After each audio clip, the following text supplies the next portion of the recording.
कार्यकारी अभियंता प्रवीण गाडे यांच्यावरती Nerul police station मध्ये FIR झाला, त्या बाबतीत आज पत्रकार परिषद होती। आम्ही पोलीस आयुक्त, गृहमंत्री, आमचे नगरविकास मंत्री एकनाथजी शिंदे साहेब, तसेच पोलीस आयुक्त, सहाय्यक आयुक्त आणि वरिष्ठ पोलीस सगळ्यांना आम्ही निवेदन दिलेलं आहे।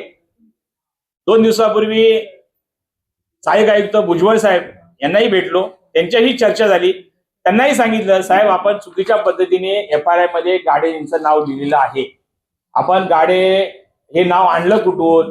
त्यांनी सांगितलं महापालिकेने दिले, तर महापालिकेचा कागदही मी त्यांना दाखवला की महापालिकेच्या कागदामध्ये कुठेही उल्लेख नाही की गाडे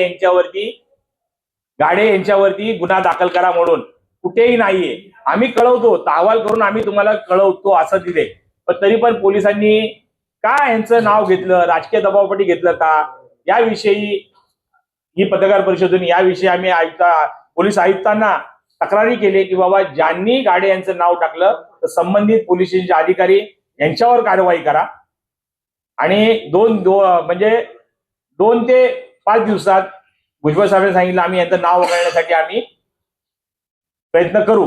जर ते प्रयत्न नाही झाले तर आम्ही थेट पोलीस स्टेशनच्या बाहेर आंदोलन, सर्व कर्मचारी अधिकारी आंदोलन करणार। कुटुंबाशी संपर्क असून आमच्या शिवसेना नेते आमचे किशोर पाटकर साहेब शिवसेना जिल्हा प्रमुख आहेत, त्यांनी मदतही केली ना, त्यांनी जर केलं ना, आम्ही त्यांना मदतही केली आहे आमच्या पक्षाच्या माध्यमातून। मदत करणं आणि त्यांनी जे गाड्यांवरती जो आरोप केला आहे, आता ते कसं आहे, त्याला मी संवाद साधणं त्या कुटुंबाशी योग्य नाहीये, कारण की त्याला जी मदत करायची केली आणि त्यांना पण माहिती, आणि त्यांना माहितच नाही की गाडीवर करायचं का ते आयुक्तांवर करायचं। मग त्यांनी जर करायचं होतं मग आयुक्तांवर करायची होती आणि पोलिसांनी करावं होतं, कोण माहित नाही ना। नवी मुंबई महापालिका आयुक्त कैलास शिंदे यांच्यावर गुन्हा दाखल असं यायला पाहिजे होती बातमी, मग ती का नाही आली? कार्यकारी अभियंताच का आले? ही यायला पाहिजे होते नाव, त्यांचं नाव यायला पाहिजे। जबाबदार नवी मुंबईमध्ये घटना घडली तर पहिला जबाबदार कोण असतो? आयुक्त, महापौर, मग त्यांचं नाव लिहायला पाहिजे होतं, महापौरावर गुन्हा दाखल करायला पाहिजे होता, मग का नाही केलं?